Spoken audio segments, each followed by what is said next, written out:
कर्म को सबका प्रधान कहा। कर्म प्रधान विश्व करी राखा, जो जस करहि सो तस फल चाखा। बाकी जितना चीज का नाम आप ले रहे हैं सब इसकी शाखाएं उपशाखाएं हैं। कर्म यदि आपका बिगड़ गया तो कोई भी पूजा, कोई भी पाठ, कोई भी कथा, कोई भी कीर्तन आपके जीवन को संभाल नहीं पाएगा। पूजा हम खूब करेंगे और कर्म बिगड़ा हुआ रहेगा, क्या होगा? पीड़ा से कैसे बच पाएंगे? पूजा हम करेंगे और शराब हम पीते रहेंगे तो हमारे लीवर को, फेफड़ा को खराब होने से पूजा कैसे रोक देगा? पूजा हम करेंगे, पाठ हम करेंगे, कथा करेंगे, कीर्तन करेंगे, लेकिन चोरी भी हम करेंगे, जेल जाने से पूजा कैसे बचा देगा? पूजा पाठ खूब करेंगे लेकिन किसी की जाकर के हत्या कर देंगे तो जेल जाने से, केस मुकदमा होने से कैसे बच जाएंगे? पूजा भी करेंगे, पाठ भी करेंगे, कथा करेंगे, कीर्तन करेंगे, लेकिन साथ साथ हम व्यभिचार, दुराचार, पापाचार भी करते रहेंगे तो फिर हमारे जीवन में सुख और शांति का जो फल है वो कैसे आएगा? कबीर साहब ने इसीलिए कहा कि करे बुराई सुख चाहे। कर्म करता है बुरा, अब परिणाम चाहता है अच्छा। साहब कहते हैं कि भला बताओ ये संभव कैसे है? प्रश्न है कबीर साहब का कि कर्म बिगड़ा हुआ हो तो परिणाम अच्छा किसी भगवान की कृपा से, भगवान के आशीर्वाद से कैसे हो सकता है? क्योंकि कर्म बीज है और सुख और दुख उसके परिणाम है। बीज यदि गलत हो तो फल अच्छा हो जाए ऐसी दुनिया में कोई संभावना नहीं है। कोई आदमी बबूल का बीज लगा करके यदि आम का फल चाहता है तो कबीर साहब की दृष्टि में वह बेवकूफ है, वो ना समझ है। साहब कहते हैं करे बुराई सुख चाहे, कैसे पावे को रोपे पेड़ बबूल का तो आम कहां से हो। साहब कहते हैं कि बबूल का बीज लगाने से जैसे कोई आम के फल का अधिकारी नहीं हो सकता, उसी तरह से बुरे कर्म का बीज लगा करके कोई व्यक्ति सुख और शांति का अधिकारी नहीं हो सकता। चाहे वह कितना पूजा करे, पाठ करे, धर्म करे, कर्म करे, कथा करे, कीर्तन करे, क्या फर्क पड़ता है? तो कर्मों का सुधार जीवन की सबसे बड़ी साधना है। कर्मों का सुधार जीवन की सबसे बड़ी तपस्या है। कर्मों का सुधार ही जीवन की सबसे बड़ी पूजा है। कर्मों का सुधार ही जीवन की सबसे बड़ी भक्ति है। प्रधानता कर्म की ही है जीवन, और कर्म जिसका सुधरा हुआ है उसके जीवन का हर एक गतिविधि सुधरा हुआ होगा। कुछ लोग कहते हैं कि हमारा भाग बिगड़ा हुआ है, हमारी नसीब बिगड़ गई है। तो भाग और नसीब के भी बिगड़ने की जो शुरुआत होती है वो कर्म से ही तो होती है, क्योंकि भाग और नसीब लिखने वाला कोई ऊपर नहीं बैठा हुआ है। प्रत्येक व्यक्ति अपने अपने भाग्य का निर्माता स्वयं है। क्योंकि भाग बनता कैसे? दर्शन शास्त्र यह कहता है कि कर्म के 3 रूप हैं। पहला क्रियावान कर्म, और दूसरा संचित कर्म, और तीसरा प्रारब्ध कर्म। कर्म के 3 रूप। क्रियामान कर्म का मतलब होता है कि जो वर्तमान में हमारे द्वारा किया जा रहा है, जो भी देखना, सुनना, चखना, भोगना, जो भी क्रियाकलाप अभी वर्तमान में हो रहा है, उन सभी कर्मों को क्रियामान कर्म कहा जाता है। क्रियामान कर्म किए तो वो तुरंत खत्म तो नहीं हो जाएगा, वो जमा होगा ना। तो जमा जो कर्म हमारे द्वारा हो गया और वह जमा हो चुका है उसको कहा जाता है संचित कर्म। वर्तमान में कर रहे हैं तो क्रियामान है। कर देने के उपरांत जो कर्म जमा हो चुका है संस्कार के रूप में, उसको हम संचित कर्म कहते हैं। संचय का मतलब ही होता है जमा करना, तो संचित माने जो जमा हो चुका हुआ। प्रारब्ध जब क्रियामान से संचित होता है तो संचित होने के बाद फिर धीरे धीरे उसका फल मिलेगा कि नहीं मिलेगा। तो जिस कर्म का फल अब मिलना आरंभ हो चुका है उस कर्म के प्रारूप को हम प्रारब्ध कर्म कहते हैं। और जिसको दर्शन शास्त्र की भाषा में प्रारब्ध कहा जाता है, उसी को प्रकारांतर से अलग अलग भाषा में कोई भाग्य कहता है, कोई तकदीर कहता है, कोई नसीब कहता है। तो ये भाग, नसीब, तकदीर यह भी लिखने वाला कहीं कोई ऊपर में नहीं बैठा हुआ है। उस भाग, नसीब और तकदीर का भी आधार हमारा कर्म ही है। इसलिए जिस व्यक्ति का कर्म बिगड़ा हुआ होगा तो उस व्यक्ति का भाग्य भी बिगड़ा हुआ होगा। जिस व्यक्ति का कर्म सुधरा हुआ होगा उस व्यक्ति का प्रारब्ध, उस व्यक्ति का भाग्य भी सुधरा हुआ होगा। यदि आपके जीवन में लाख परिश्रम करने के बावजूद भी यदि कहीं दिखाई देता है कि हमारे नसीब के कारण, नसीब के बिगड़े हुए होने के कारण हमें जीवन में सफलता नहीं मिल रही है, तो उसके लिए कोई टोना टोटका पूजा पाठ में फंसने के बजाय अपने कर्म को सुधारने का प्रयास कीजिए। तो धीरे धीरे आपका भाग्य भी सुधर जाएगा, आपका नसीब भी सुधर जाएगा। आपके जीवन में अनावश्यक रूप से मिलने वाली पीड़ा का समाधान हो जाएगा। आपके जीवन में मिलने वाले दुख धीरे धीरे घटने लगे। लेकिन यदि आपने कर्म को सुधारा नहीं, यदि और कर्म को सुधारने के बजाय और नाना कोई भी कर्म आप करते चले जाएंगे तो आपके जीवन से दुखों का अंत नहीं होगा। देर सवेर वह मिलेगा। कैसे मिलेगा? तो महर्षि चाणक्य ने इस पर बड़ा सुंदर कहा है, यथा धेनु सहस्त्रेषु वत्सु गच्छति मातरम तथा यच कीर्तम कर्मम कर्तारम अनुगच्छति। कि जिस प्रकार हजारों गायों के बीच में एक बछड़े की मां को बांध दिया जाए, अब कुछ देर के बाद बछड़े के गर्दन से रस्सी खोल दी जाए, तो हजारों गायों के बीच में भी उसकी मां छिपी हुई होगी, तो बछड़ा गर्दन से रस्सी खुलने पर कहां जाएगा? कहां जाएगा? मां के पास जाएगा ना। तो कल्पना कीजिए, इस फील्ड में 1000 गाय बंधी हुई है, अब दरवाजे पर एक गाय 6 महीनों पहले किसी बच्चे को जन्म दी है। जांचने के ख्याल से कोई आदमी ले जाए दरवाजे पर से, अब उस गाय को 1000 गाय के बीच में जाके छुपा दे, अब थोड़ी देर के बाद उस बच्चे की गर्दन से रस्सी खोल दी जाए, वो बछड़ा दौड़ते दौड़ते कहाँ जाएगा? अपने मां के पास जाएगा। हो सकता है कि इधर उधर भटके मां को खोजने के चक्कर में दूसरी गाय के पास जाए, तीसरे गाय के पास जाए, चौथे गाय के, ये संभव है। लेकिन जाएगा तो भले, लेकिन अटकेगा। थोड़ी देर जाएगा, उसको मां समझ कर भी कि मेरी ही मां होगी, उसके पास जाएगा और उसका जो थर्मामीटर है थोड़ा छूने का, सूंघने का, उस तरह से करके जब उसको महसूस होगा ये मेरी मां नहीं है, तो वहां वो टिकेगा। फिर क्या होगा? वहां से आगे बढ़ जाएगा। महर्षि चाणक्य कहते हैं, ठीक यथा धेनु, जिस प्रकार से गायें कितनी, तो सहस्त्रेषु, हजारों गायों के बीच में, वत्सु गच्छति मातरम, वत्स मन बच्चा होता है, अब मातरम मन मां होता है।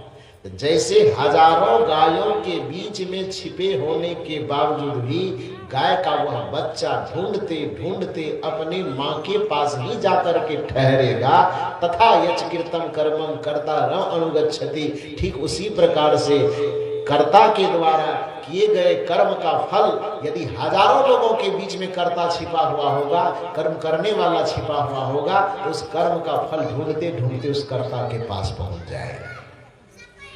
इसी बात को सदगुरु कबीर साहब अपनी भाषा में सजा करके कहते हैं, कबीर कमाई आपनो कभी न निष्फल जाए, 7 समुंदर आरा पड़े आगे मिलिया धाय। सदगुरु कबीर साहब कहते हैं कि तुम्हारे द्वारा जो भी कर्म किए गए हैं, चाहे अच्छा किए हो कि बुरा किए हो, और उसके फल से बचने के लिए तुम चाहे पूजा करो, पाठ करो, यज्ञ करो, हवन करो, कि उस फल से बचने के लिए तुम 7 समुंदर पार चले जाओ, लेकिन सच्चाई यही है कि उस कर्म के फल से तब तक नहीं बचोगे जब तक उसका भोग तुम भोग नहीं लेते हो। जिस भगवान के भरोसे आप बैठे रहते हैं कि काश उसकी पूजा करेंगे तो भगवान हमें कर्म के फल से बचा लेगा, भगवान बच पाता है? जिसके भरोसे हम ये उम्मीद लगाते हैं कि थोड़ा वहां लड्डू चढ़ा देंगे, थोड़ा दिया अगरबत्ती दिखा देंगे, पान प्रसाद चढ़ा देंगे, तो उनके आशीर्वाद से हम कर्म के फल से बच जाएंगे, तो जिनके भरोसा पर आप ये काम सोचते हैं, आप बताइए कि वो अपने कर्म के फल से बच पाते हैं? नहीं बच पाते। अभी हमारे साहब श्री राम जी की चर्चा कर रहे थे। श्री राम जी क्या गलती कर दिए जो उनको वनवास जाना पड़ा? क्या गलती कर दिए जो उनको मतलब 14 वर्ष वन का दुख भोगना पड़ा, 1 वर्ष तक लगभग पत्नी के वियोग का दुख भोगना पड़ा, परिवार में माता विधवा हो गई, सारे इतने कष्ट जो आए। कुछ दिन के बाद फिर पत्नी पास आई, फिर भी किसी के कहने पर अलग निकाल दिया गया। भयंकर पीड़ा, भयंकर दुख में श्री राम जी का जीवन गुजरा। क्यों? ये सवाल राजा दशरथ जी के भी मन में हुआ था। श्रीमद् भागवत पुराण में यह कथा आती है कि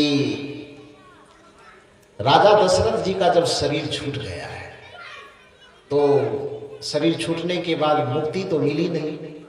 ध्यान दीजिए एक बात पर ये भी कि लोग कहते हैं कि भगवान की कृपा से मुक्ति मिल जाएगी। भगवान के पिताजी को भी मुक्ति नहीं मिल पाएगी, क्योंकि स्वर्ग नरक इत्यादि वो तो जो भी आप पूजा पाठ इत्यादि से पाना चाहते हैं पाते रहिए, न पाते रहिए, आपकी मर्जी।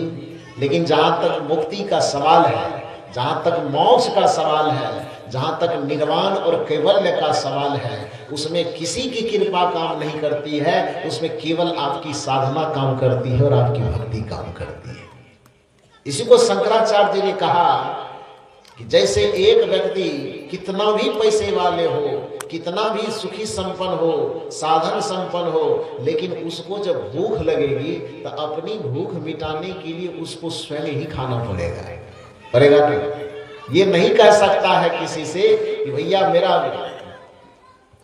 पेट अभी काम नहीं कर रहा है, लीवर काम नहीं कर रहा है, फिर भी भूख बड़ी जोर से लगी है, तो ऐसा करो कि मेरे बदले में तुम खा दो और मेरी भूख मिट जाएगी। ऐसा हो सकता है क्या? किसी को पैसा दे दे, वो खाना खा ले और मेरा पेट भर जाए, ऐसा हो सकता है? कोई टाटा बिरला लखपति करोड़पति प्रधानमंत्री राष्ट्रपति भी ऐसा करवा सकता है? नहीं करवा सकता है। शंकराचार्य जी कहते हैं कि जैसे आपको अपनी भूख मिटाने के लिए स्वयं ही खाना पड़ेगा, यदि आपको प्यास लगी है तो अपनी प्यास बुझाने के लिए आपको स्वयं ही पानी पीना पड़ेगा। यदि आपको रोग लगा हुआ है तो उस रोग को मिटाने के लिए आपको स्वयं ही दवा खानी पड़ेगी। यदि आपको नींद आ रही है तो आपको विश्राम के लिए स्वयं ही सोना पड़ेगा। उसी प्रकार से यदि आपके आत्मा पर बंधन पड़ा हुआ है तो उस बंधन को खोलने के लिए खुद ही साधना और भक्ति करनी पड़ेगी, तभी जाकर के जन्म मरण से मुक्त हो पाएंगे, तभी आप मुक्ति को प्राप्त कर सकते हैं। ये नहीं कह सकते हम किसी से पूजा करवा लेंगे, किसी से मंत्र जपवा लेंगे, किसी से कीर्तन करवा लेंगे, किसी से कथा करवा लेंगे और उससे हमको मुक्ति हो जाएगी, ये संभव नहीं है।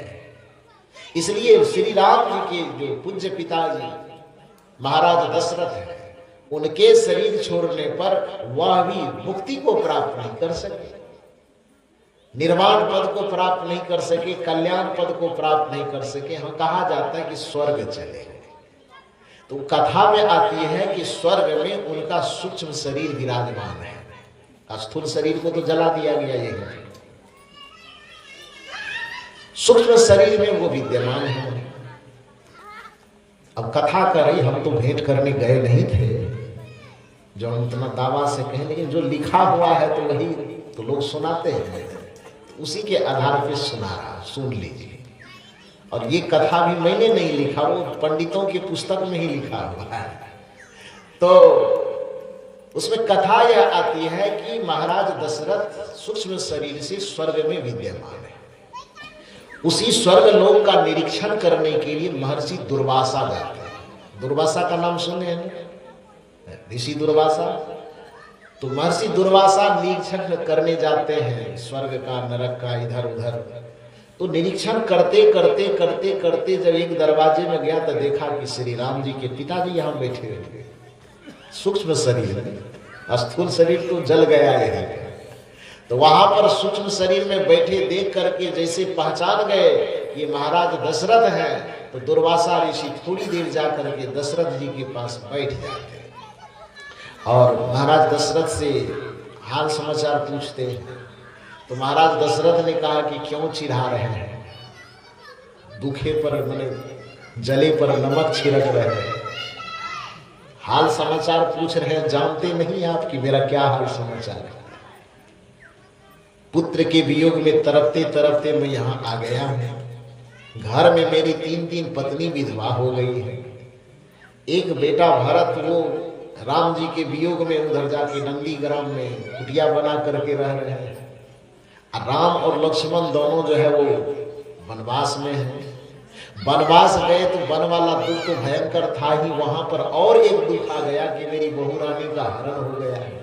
वो समुद्र के पार लेकर के रावण चला गया है।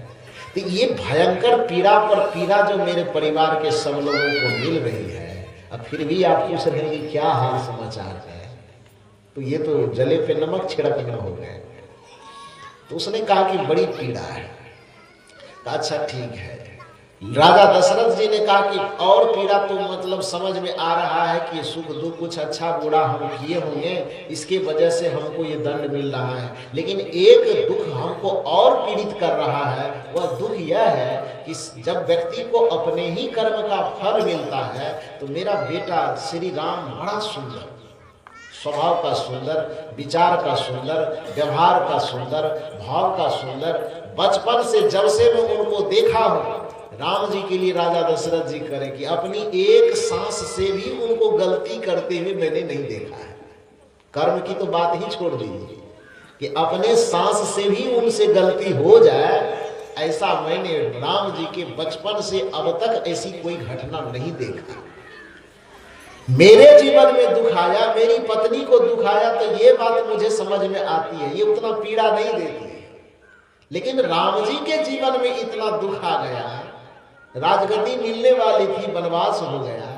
अब वन में भी चले गए तो वहां पर भी शांति से चैन से रहने का मौका नहीं मिला, वहां पर भी सीता मैया का अपहरण हो गया और राम जी उसके लिए परेशान हो गए। बहुत जंगल जंगल खाक छानना पड़ा। ये भयंकर भयंकर पीड़ा आई।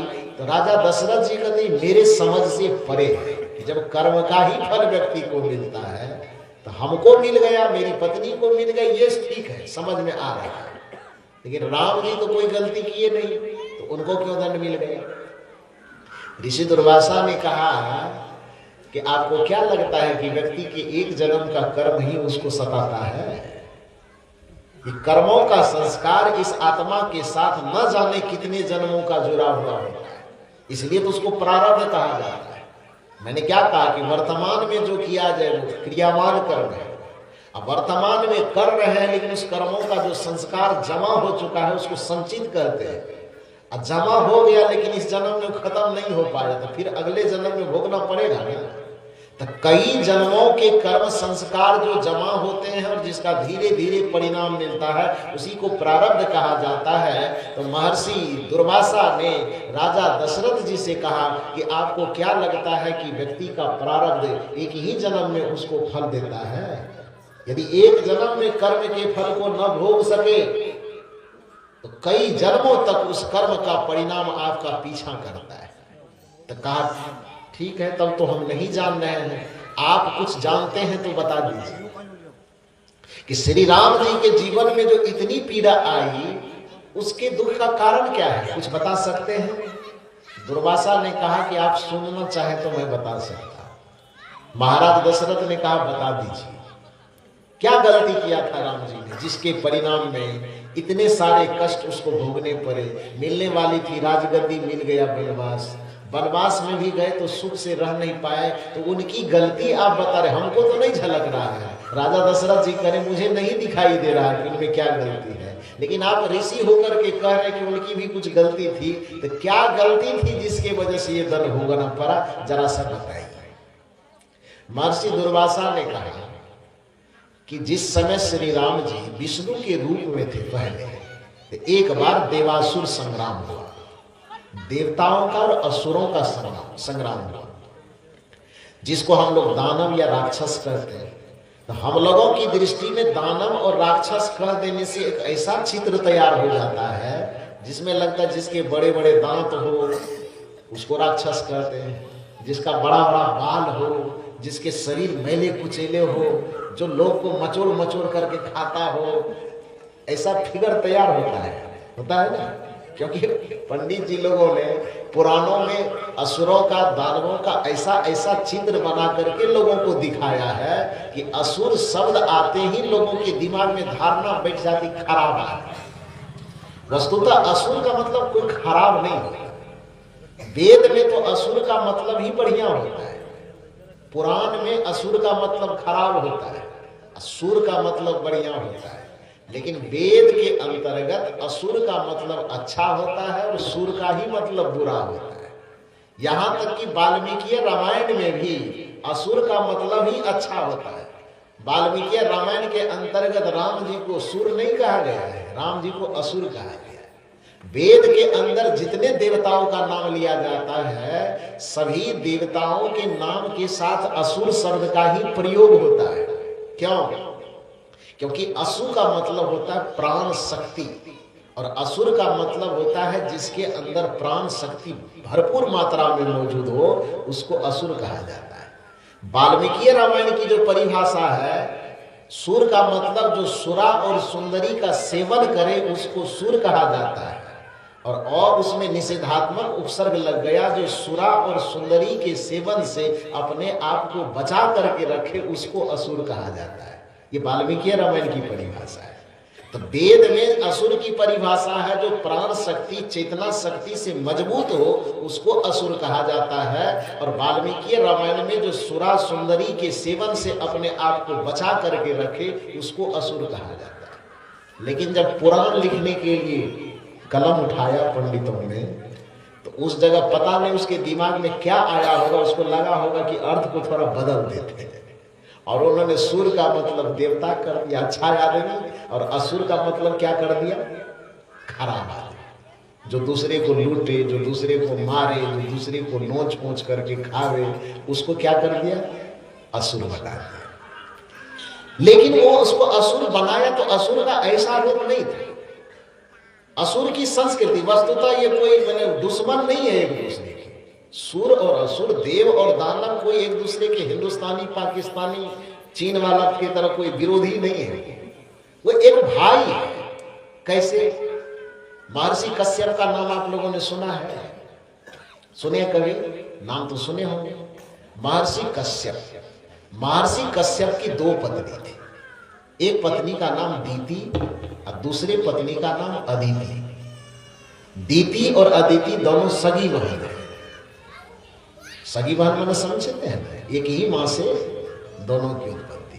तो दोनों सगी बहन है, और दोनों सगी बहन आगे चल के बड़ी हुई तो एक ही व्यक्ति से दोनों की शादी हो गई। व्यक्ति का नाम महर्षि कश्यप, कश्यप से दोनों की शादी हुई, दीति की भी और अदिति की। आज की परंपरा के अनुसार नहीं, पुरानी परंपरा के अनुसार देखा जाए तो पुरानी परंपरा में मातृसत्तात्मक वंश चलता था। आज पितृ सत्तात्मक वंश चलता है। मतलब एक परिवार में यदि कोई बच्चा जन्म लिया तो पिता के नाम से उसका नाम चलेगा, पिता के विरासत पे उस बच्चे के विरासत का अधिकार होगा। इसलिए पिता के नाम से ही पुत्र के नामकरण होंगे, उसी के नाम से चलेगा। हालांकि कई जगह के सरकारों ने अब थोड़ा चेंजिंग किया है कि भैया माता और पिता दोनों का नाम होना चाहिए, कहता ना। लेकिन एक जमाना था जब ये माता लोगों की वर्चस्व थी, इन्हीं के नाम पे खानदान चलता था, इन्हीं के नाम पे परिवार चलता था। बाद में पुरुष जब मजबूत हुए होंगे तो उनको लगा होगा सत्ता परिवर्तन करना चाहिए। सारा क्रेडिट की महिला लोग लेके चली जाती है, हम लोग कमा कमा के खाली खिलाते हैं और हमारे नाम से इस परिवार का नाम चलता ही नहीं है। तो परिवर्तन आया होगा, बाद में उनके नाम को छांट दिया गया और पुरुष लोग के नाम से परिवार चलना शुरू हो गया, हुआ ना।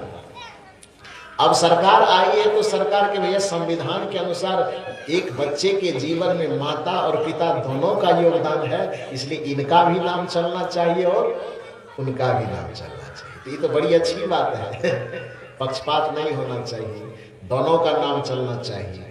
माँ बाप से बढ़कर जग में कोई दूजा नहीं खजाना, जिसने तुझे जन्म दिया रे दिल उसका नहीं दुखाना, जन्म देने में माता और पिता, पालन पोषण करने में माता और पिता, और आपके जीवन को सजाने और संवारने में माता पिता का जितना योगदान है, दुनिया में किसी भी भगवान का उतना योगदान नहीं है जितना माता पिता रूपी भगवान का योगदान है कि नहीं है? तो इसलिए माता पिता दोनों के आधार पे आज का जो वंश परंपरा चलता है, उनके नाम के आधार पे। लेकिन एक समय था जिस समय ये देवता और दानव की बात हो रही है, उस समय मातृसत्तात्मक वंश चलता था। मतलब माता के नाम के आधार पर ही वंश की परंपरा चलेगी, वंशावली बनेगी। ठीक है? तो उस समय मैंने कहा कश्यप जी की 2 पत्नी, दीति और अदिति। तो खानदान जो चलेगा पिता के नाम पे चलेगा कि माँ के नाम पे चलेगा? किसके नाम पे चलेगा? माँ के नाम पे चलेगा। अभी 2025 वाला नहीं ना है कि अभी के अनुसार धारणा बनाएंगे कि पिताजी के नाम से चलना चाहिए। नहीं, वो पौराणिक जमाने में माँ के नाम से खानदान चलने के कारण, वंशावली चलने के कारण, अब कश्यप वहां गौन हो गए। अब दीति और अदिति से जो बच्चे हुए, तो दीति के नाम पे एक वंश चल गया और अदिति के नाम पर एक वंश चल गया। दीति के नाम पर जो वंश चला उसको कहा गया दैत्य वंश, और अदिति के नाम पर जो वंश चला उसको कहा गया आदित्य वंश, यानी देव वंश। देववंशी और दैत्य वंश, ये दोनों भाई हुए कि वीर दुश्मन हुए? देव और दानव दोनों भाई हुआ कि दुश्मन? भाई हुआ ना। इधर माँ की तरफ से कहिएगा तो मौसेरा भाई हो जाएगा, मौसी वाला रिलेशन आएगा, और यदि पिता की तरफ से देखेंगे तो सौतेला भाई होगा कि नहीं? लेकिन चाहे इधर से देखें उधर से देखें, होगा तो भाई। अब देवता और असुर का जो संग्राम है, वस्तुतः वो 2 भाई के बीच में आपसी संपत्ति का विवाद है। लेकिन 2 भाइयों के बीच में आपसी संपत्ति के विवाद को इतनी कथा कहानी गढ़ गढ़ करके 18 पुराण ऐसा बना दिया कि आदमी कथा सुन सुन करके आंख से आंसू पूछता है, बाप रे बाप। यदि वो न देवता लोग न होते तो हम लोग को तो सब राक्षस चबा चबा के खा जाता। कहानी सब गढ़ा गया है, ऐसी कहानियां बनाई गई है। उन पौराणिक कहानियों को सुन सुन करके लोगों के दिमाग में अलूल जलूल भरता है कि नहीं भरता है? लेकिन वास्तविकता क्या है? वास्तविकता यह है कि कश्यप की 2 पत्नी दीति और अदिति, दोनों से जो बच्चों की परंपरा चली, तो एक वंश की परंपरा दैत्य परंपरा कहलाई और एक के वंश परंपरा देवताओं की परंपरा कहलाई। उसी से जन्म लेने वाले, उसी में जितना देवता बनते चला गया, तो किसी ने 33 कोटि कह दिया, किसी ने 33 करोड़ कह दिया, कितना बनता चला गया, कितना पुजवाता चला गया, कहना मुश्किल है। इसलिए संत लोग कहते हैं जिसको नहीं जानते बूझते उसके पूजा पाठ के चक्कर में मत पड़ो। जिसमें त्याग है, वैराग्य है, साधना है, संयम है। अब देवताओं के राजा का क्या हाल है? देवता के राजा का क्या हाल है? जिसको देवराज इंद्र कहते हैं। अब गौतम ऋषि की पत्नी अहिल्या के साथ जाकर के व्यभिचार करता है, उसके पूजा करने से क्या होगा? ज्ञान मिल जाएगा कि भक्ति मिल जाएगी? त्याग बढ़ेगा कि वैराग्य बढ़ेगा? क्या बढ़ेगा? जब देवताओं के राजा का ये हाल है कि उसको अपने चरित्र पर नियंत्रण नहीं है, अपने मन की वासना पर नियंत्रण नहीं है, दूसरों की माँ बहन बेटी को देखने के बाद उसके मन में संयम नहीं आ पाता है, तो फिर और लोगों का क्या हाल होगा? बुरा हाल होगा ना। इसलिए सदगुरु कबीर साहब कहते हैं, एक तो अपने कर्म को सुधारो, अब दूसरा, यदि आपको आराधना और उपासना के लिए चुनना ही हो तो आपके नजर के सामने में पवित्रता के साथ, त्याग के साथ, वैराग्य के साथ, साधना के साथ, संयम के साथ, अच्छे चरित्र के साथ जो जीवन जीने वाला व्यक्तित्व है उसका अनुकरण करोगे, उसके समीप में बैठोगे तो आपके भी चरित्र में अच्छाई आएगी, आपके भी विचार और संस्कार में अच्छाई आएगी। इसलिए संतों की उपासना करो, गुरु की उपासना करो, ये कबीर साहब सिखाना चाहते हैं। क्योंकि हम जिसकी उपासना करते हैं धीरे धीरे उसका गुण हम में आने लगता है। नियम है ऐसा। जैसे आग के पास कोई व्यक्ति बैठेगा तो क्या होगा? अभी ठंडी का मौसम है, अभी सवेरे सवेरे मैं जा रहा था सदगुरु श्री विशाल साहब जी के आश्रम पर देखने के लिए। हमारे ब्रजेश बाबू आदरणीय प्रधान साहब जो आपके यहाँ पर दीपक बाबू हम लोगों को लेकर के गए, तो जा रहे थे वहां पर, तो सुबह सुबह में हमारे पूज्य श्री साहब जी कुर्सी लगा करके आग सेक रहे थे। मैं जैसे ही गया तो साहब जी कुर्सी बढ़ाए कि आप भी बैठिए आग सेकिए। तो मैंने कहा कि मैं यहाँ नहीं बैठ पाऊंगा क्योंकि मैं आगे जा रहा हूँ। तो आग के पास जो अभी लोग बैठते हैं, क्यों बैठते हैं? क्योंकि आग के पास बैठने पर धीरे धीरे आग के अंदर जो गर्मी का गुण है उसके समीप बैठने पर धीरे धीरे अग्नि का गुण क्या होता है, हमारे अंदर आता है कि नहीं आता है, और हम भी क्या होने लगते हैं, गर्म होने लगते हैं। गर्मी का मौसम आ जाए और कोई व्यक्ति एसी के पास, पंखा के पास, कूलर के पास जाकर के बैठ जाए, या बर्फ 5 किलो 10 केजी बर्फ रख करके और उसके सामने बैठ जाए, तो क्या होगा? धीरे धीरे क्या होगा? धीरे धीरे उसकी संगति में उस पदार्थ के अंदर जो गुण है वह गुण धीरे धीरे धीरे धीरे आपके अंदर भी आने लगेगा। और बर्फ ठंडा है तो उसके संपर्क में रहने पर आप भी क्या हो जाएंगे? ठंडा हो जाएंगे। तो नियम यह कहता है कि जिसके समीप में हम बैठते हैं, जिसकी उपासना हम करते हैं, उपासना का मतलब ही होता है, जैसे रात में मैंने कहा था, उपनिषद का मतलब होता है उप मन समीप, निषद मन बैठना। उसी तरह से उपासना उप मन समीप, आसन मन बैठना। तो उपासना का अर्थ ही होता है, यदि हम अग्नि की उपासना करेंगे तो हमारे अंदर उसका गर्मी वाला जो गुण है वह आना स्वाभाविक है। यदि हम बर्फ की उपासना करेंगे तो हमारे अंदर शीतलता का जो गुण है वह आना स्वाभाविक है। उसी तरह से यदि हम चरित्रवान की संगति करेंगे तो हमारे अंदर भी अच्छे चरित्र का संस्कार आना स्वाभाविक है। और यदि हमने किसी बुरे चरित्र वाले की संगति किया तो उसके भी बुरे गुण हमारे अंदर आना स्वाभाविक है। इसलिए कबीर साहब कहते हैं कि जिन देवताओं के चरित्र को आप देखोगे तो क्रोध से भरा हुआ मिलेगा, छल से भरा हुआ मिलेगा, प्रपंच से भरा हुआ मिलेगा, ईर्ष्या और द्वेष से भरा हुआ मिलेगा। उसकी उपासना करोगे तो तुम इस ईर्ष्या द्वेष राग प्रपंच से मुक्त नहीं हो पाओगे। राग प्रपंच और ईर्ष्या से मुक्त होना चाहते हो तो जो राग द्वेष से मुक्त जिसका हृदय हो चुका हो ऐसे संत की उपासना करो, तभी तुम आवागमन के चक्र से मुक्त हो पाओगे। यदि ऐसा संभव नहीं है तो अभी जो हमारे पूज्य श्री साहब जी सती अनुसुईया की चर्चा कर रहे थे ना, सती अनुसुईया की परीक्षा क्यों ली गई? सती अनुसुईया की परीक्षा क्यों ली गई? कहा जाता है कि नारद जी घूमते घूमते जा रहे थे, देखा कि एक जगह पर सरस्वती, पार्वती, लक्ष्मी जी बैठी हुई है। अब तीनों आपस में चर्चा कर रही है कि हमसे बड़ा इस संसार में भी कौन है, हमारा जो इज्जत, हमारी जो प्रतिष्ठा है, हमारी जो भक्ति है, हमारा जो त्याग है, हमारा जो गौरव है, हमारा जो गुण है, हमसे महान इस संसार में अभी कौन है। तो संजोग की बात उसी के सामने से नारद जी गुजर रहे थे। तो नारद जी एकदम करताल बजाते नारायण नारायण करते करते अब पहुंच गए वहां पर। और वहां पहुंचने के बाद पूछा कि माताओं आप लोग क्या चर्चा कर रही हो? का चर्चा क्या करेंगे? यही अभी हमसे श्रेष्ठ कौन है? हम अभी दुनिया में सबसे महान हैं।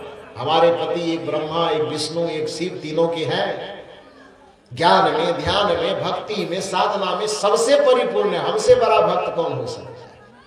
नारद जी कहे कि यदि आप कहें तो मैं बता दूं एक ठोका नहीं।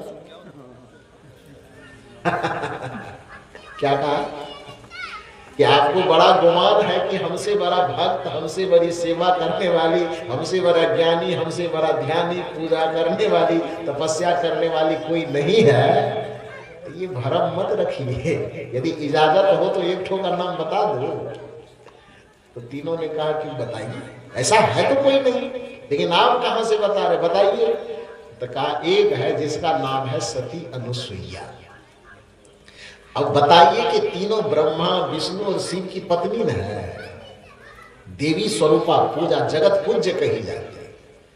जो पूरे जगत के लिए पूज्य है अब उसके सामने पृथ्वी लोक के किसी एक आदमी की बड़ाई हो गई तो मन में क्या पैदा हो गया?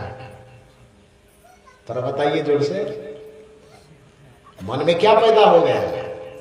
ईर्ष्या पैदा हो गई, जलन पैदा हो गई। और उन्होंने कहा कि ऐसा कैसे हो सकता है, हमसे बड़ा कोई हो जाए। अब जिसके अंदर हमसे बड़ा कोई ना हो ऐसी भावना पहले से बैठी हुई है, उसको लोग यदि देवी देवता कहेगा तो फिर तो देवी देवता की परिभाषा बड़ी विकृत हो जाएगी। वस्तुतः देवी तो उसको कहा जाएगा जिसके अंदर ऐसी दिव्यता गुण आ जाए जिसके अंदर राग और द्वेष का कहीं नामो निशान ना हो।